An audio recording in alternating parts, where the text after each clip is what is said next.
When most people hear the word probiotic, they think of bacteria, they think of yogurt cultures, lactobacillus, or bifidobacterium, but one of the most talked about probiotics in digestive health is not a bacterium at all, it is a yeast, and that changes everything. Why does that matter? Because when people take antibiotics, many bacterial probiotics can be reduced or disrupted by the same drugs they're trying to take them with. But Saccharomyces boulardii is different.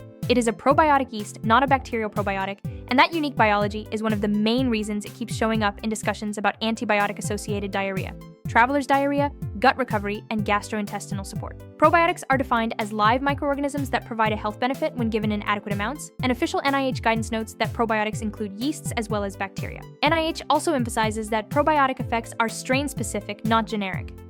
In this video, we are going to break down what Saccharomyces boulardii actually is, how it works, where the evidence is strongest, where the evidence is only moderate or mixed, what safety concerns matter, and how to think about choosing a product without being misled by flashy labels or oversized CFU numbers. The goal here is not hype. The goal is clarity. If you have ever searched for best probiotic during antibiotics, Saccharomyces boulardii benefits, probiotic for diarrhea, or Saccharomyces boulardii side effects, this video is for you. What is Saccharomyces boulardii? Saccharomyces boulardii is a live yeast used as a probiotic. That already makes it different from the probiotic species that dominate store shelves. Official NIH material describes probiotics as live microorganisms that can include both bacteria and yeasts, and it specifically notes that probiotic organisms are identified by genus, species, and strain designation, because the exact strain matters for expected benefits. The World Gastroenterology Organization also stresses that probiotic effects are strain-specific and dose-specific, which is a major point many supplement labels fail to communicate clearly. That means something important for viewers. Not every product labeled probiotic should be treated as interchangeable, and not every Saccharomyces boulardii product automatically has the same level of evidence behind it. In the scientific literature, one of the best studied forms is S. boulardii CNCM ID745, which appears frequently in clinical discussions and reviews. Reviews focused on CNCM ID745 describe it as a uniquely studied probiotic yeast with evidence across several gastrointestinal conditions, especially diarrhea-related uses. So when someone says, "I take probiotics," that could mean many different things. It could mean a multi-strain blend with little condition-specific evidence, it could mean a food product containing live cultures, or it could mean a targeted probiotic yeast that has been studied for very specific gut-related outcomes. Saccharomyces boulardii belongs in that third category far more than most people realize. Why this probiotic is different. The biggest reason Saccharomyces boulardii gets attention is simple. It is a yeast, which makes it biologically different from bacterial probiotics. A 2024 review on evidence-based probiotic use notes that, unusually for a probiotic, S. boulardii is a eukaryote and is not therefore directly affected by antibiotics, helping explain why it is so often discussed during antibiotic treatment. Recent reviews also highlight its unique tolerance profile, including survival across a wide pH range and resistance to many antibiotics that target bacteria. That does not mean antibiotics can never influence the wider environment around it. It means the organism itself is not a bacterium and therefore does not get targeted in the same way that antibiotics target bacterial cells. In practice, that gives Saccharomyces boulardii a very interesting niche. It can be used in conversations about maintaining gut function during antibiotic exposure, especially when people are worried about diarrhea or disruption of the intestinal environment. This is also why Saccharomyces boulardii often gets described as a smart or special probiotic in consumer marketing. The science supports the idea that it is different, but different does not mean magical. It is still condition-specific, evidence-specific, and person-specific. That nuance matters because the internet loves turning a useful microbial tool into a universal cure-all. The data do not support that kind of exaggeration. NIH and WGO both stress using specific strains, doses, and durations shown to be helpful in human studies, rather than assuming a general probiotic label is enough. How Saccharomyces boulardii may work. Now let's talk mechanisms, because this is where the story gets interesting. According to NIH's Health Professional Fact Sheet, probiotics can work through several pathways. Inhibiting pathogenic microorganisms, helping normalize a disrupted microbiota, producing useful metabolites, lowering luminal pH in the colon, reinforcing the gut barrier, affecting bile salt metabolism, and modulating immune signaling.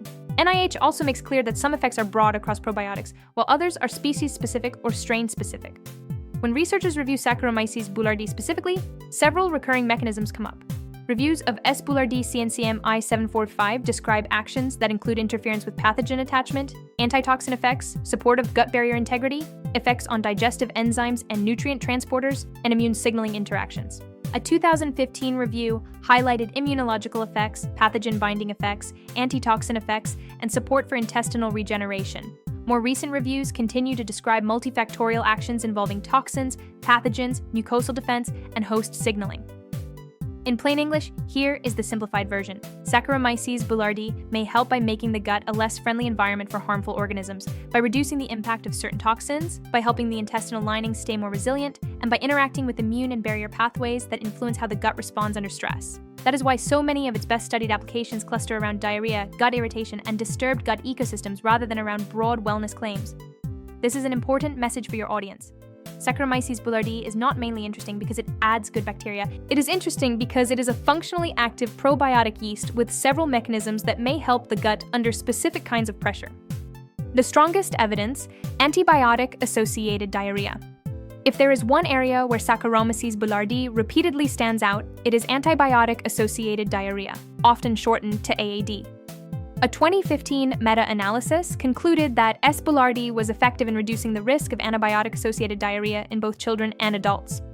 Earlier meta-analyses also found that S. boulardii significantly reduced antibiotic-associated diarrhea risk, and a 2024 evidence review summarized that in children S. boulardii reduced the risk of AAD from 20.9% to 8.8%. Current WGO-NIH guidance also points clinicians towards strain-specific evidence for probiotics used around antibiotic treatment rather than vague probiotic categories. That is a big reason why Saccharomyces boulardii is one of the most commonly discussed probiotics for people taking antibiotics. Antibiotics can disrupt the microbial balance in the gut, and one of the common consequences is diarrhea. Because S. boulardii itself is not a bacterium, it is especially well positioned for this context compared with some bacterial probiotics. But this is where responsible science communication matters. Saying Saccharomyces boulardii helps reduce antibiotic-associated diarrhea risk is evidence-based. Saying everyone should take it with every antibiotic goes beyond the evidence. The actual decision depends on the person, the antibiotic, the dose, the product used, their health status, and whether there are safety concerns. Still, as a broad research takeaway, AAD is one of the strongest evidence-backed use cases for S. boulardii. What about C. difficile? Now let's move into a more sensitive area. Clostridioides difficile, often called C. diff. Meta-analyses and systematic reviews have reported that probiotics, including Saccharomyces boulardii, may help reduce the risk of C. difficile-associated outcomes in some settings, and S. boulardii has shown promise especially around recurrence prevention in older reviews. The AGA's 2020 guidance suggested using certain specific probiotics, including S. boulardii, in adults and children on antibiotics for prevention of C. difficile infection. However, this is also an area where guidelines differ. The American College of Gastroenterology's 2021 guidance recommended against probiotics for primary or secondary prevention of CDI, while commentary comparing AGA and ACG notes that the organizations interpreted the evidence differently. That means the message for viewers should be balanced. There is positive evidence in meta-analyses and some guidelines, but professional recommendations are not fully aligned. Saccharomyces boulardii has some supporting evidence in the C. diff debate, particularly in prevention-focused research. Saccharomyces boulardii and H. pylori. Another major area of interest is Helicobacter pylori, the stomach bacterium linked to gastritis, ulcers, and other upper GI issues. Several meta-analyses have found that adding Saccharomyces boulardii to standard H. pylori eradication therapy can improve eradication rates and reduce treatment-related side effects, especially diarrhea and general adverse effects.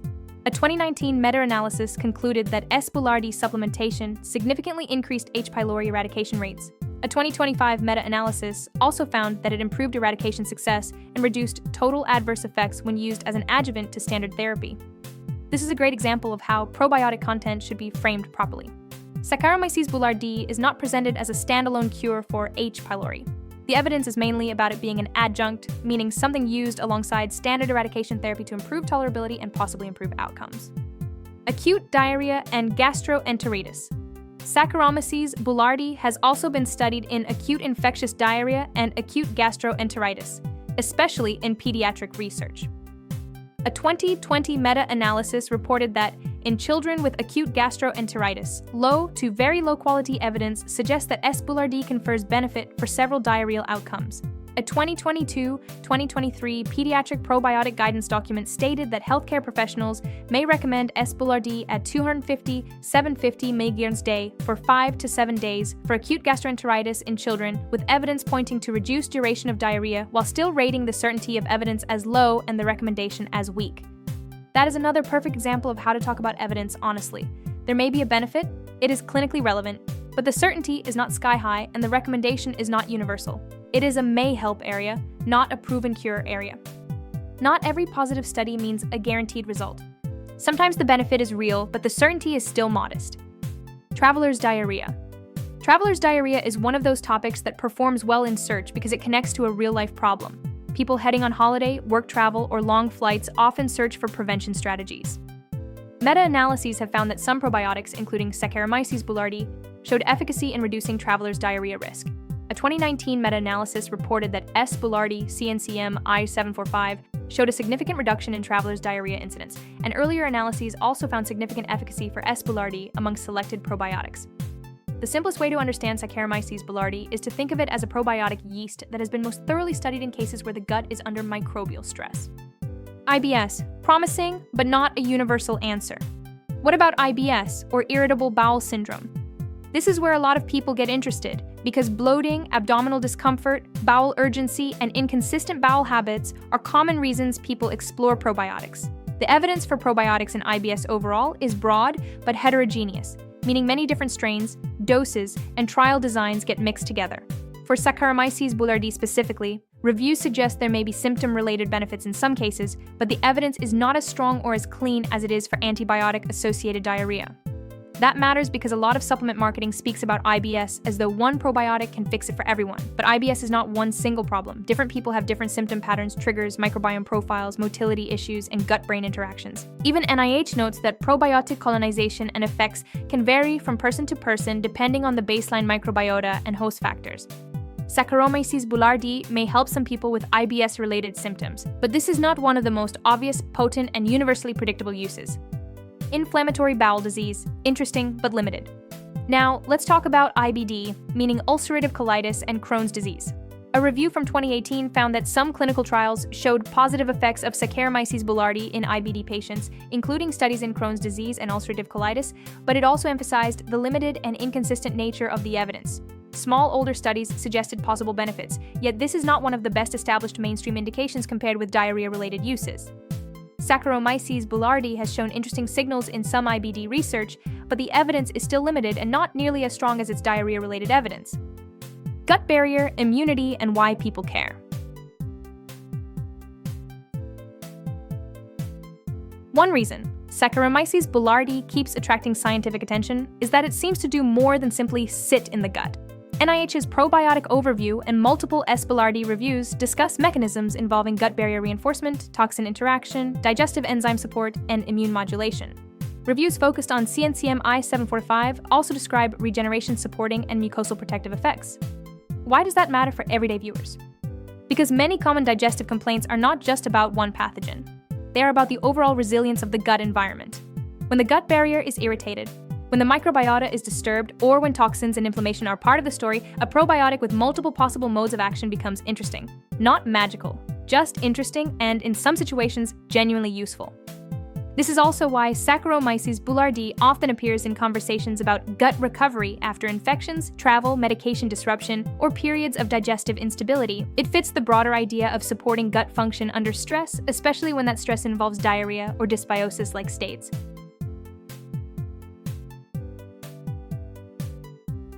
Safety. Who should be careful? Now we have to talk about safety, because this is where good health content separates itself from supplement hype. NCCIH notes that possible harmful effects of probiotics can include infections, harmful substance production, and contamination or mismatch between the labeled and actual organisms in a product. While probiotics are often safe for many healthy people, caution is much more important in vulnerable populations. For Saccharomyces Boulardii specifically, rare but serious cases of fungemia have been reported, especially in hospitalized or vulnerable patients. A 2023 systematic review on Saccharomyces fungemia found that probiotic use with S. boulardii was common among reported cases. Other reports and reviews identify risk factors such as central venous catheters, ICU status, or compromised immunity. A 2021 hospital-based study estimated fungemia attributable to S. boulardii administration at 1.70 cases per 10,000 patient days, which is rare but not zero. For generally healthy adults, Saccharomyces boulardii is often well tolerated. For immunocompromised people, critically ill patients, people with central lines, or medically fragile patients, this is not a casual supplement conversation. That is a responsible, science-aligned message.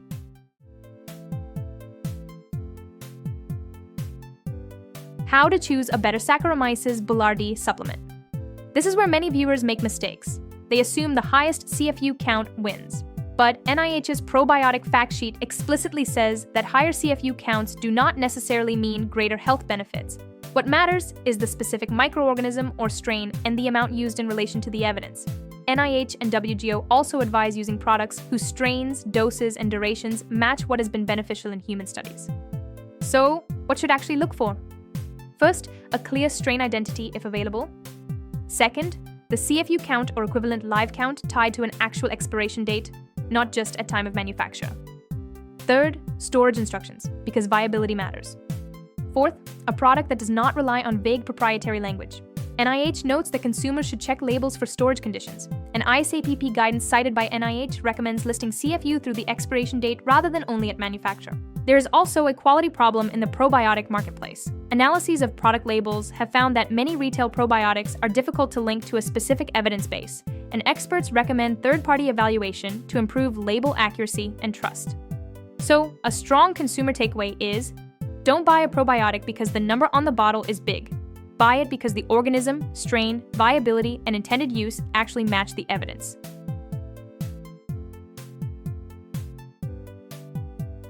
What Saccharomyces boulardii is best known for? If we boil all of this down, Saccharomyces boulardii is best known for being a probiotic yeast with some of its strongest clinical evidence in diarrhea-related settings, especially antibiotic-associated diarrhea. It also has supportive evidence in traveler's diarrhea, adjunctive H. pylori therapy, and selected gastrointestinal contexts, while evidence in IBS and IBD is more limited or mixed. Its unique value comes from the fact that it is not a bacterial probiotic, which helps explain why it remains so relevant when antibiotics are part of the story. At the same time, not every viewer should use it, not every product is equally evidence-based, and not every digestive symptom needs the same microbial tool. This is really the most mature way to understand Saccharomyces boulardii, not as a cure-all, not as hype, but as a targeted, well-studied probiotic yeast with meaningful evidence in certain gut-related situations.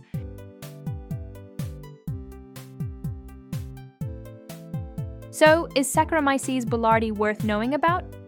Absolutely. Is it one of the most interesting probiotics in digestive health science? Yes. Is it one of the clearest examples of why strain-specific evidence, context, and safety awareness matter more than marketing? Also, yes. If you've seen Saccharomyces boulardii on a supplement label and wondered whether it was just another probiotic buzzword, now you know the answer.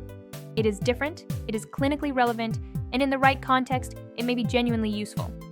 But the smartest takeaway is not, everyone should take it. The smartest takeaway is this. The smartest takeaway is this. Use specific probiotics for specific goals based on actual human evidence. That is how you make better decisions for your gut. If you want to understand how your body really works and the benefits of probiotics, subscribe to this channel because we turn complex scientific topics into simple and powerful information that you can actually use. And if you found this helpful, share it with someone who cares about their health.